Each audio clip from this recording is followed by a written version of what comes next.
À Kinshasa, par contre, certaines voix s'élèvent pour lancer un appel au calme face aux tensions observées ces derniers temps à travers le pays. C'est le cas de l'Alliance des bâtisseurs pour un Congo émergent. Ce regroupement politique appelle les acteurs politiques à éviter de répéter les situations qui ont conduit la République démocratique du Congo il y a 60 ans à des crises. Ils se mettent dans le camp de ceux qui sont contre la marche projetée par une frange de la classe politique et de la société civile. L'Alliance des bâtisseurs pour un Congo émergent, ABC en sigle,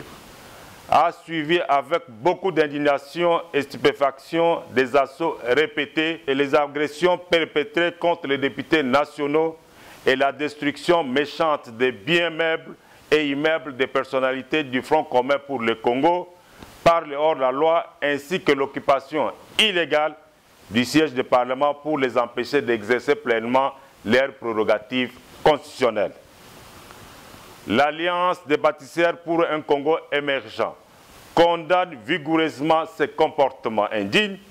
et dénonce énergiquement les actes barbares et abjects orchestrés par les membres d'un parti politique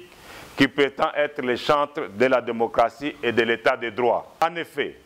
l'instauration intentionnelle d'un climat de violence, d'insécurité, intentionnelle et d'intimidation à l'égard des représentants du peuple congolais témoigne d'une part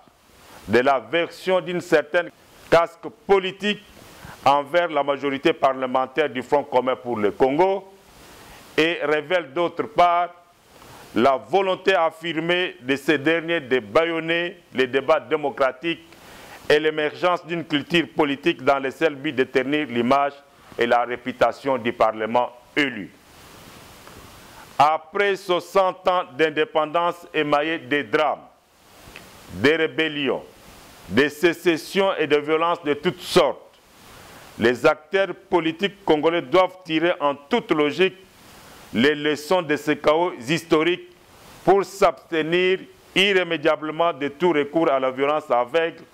afin de bâtir un Congo plus beau qu'avant, dans la paix et le dialogue permanent en vue d'éviter de plonger à nouveau le pays dans un cycle de chaos ridicule aux conséquences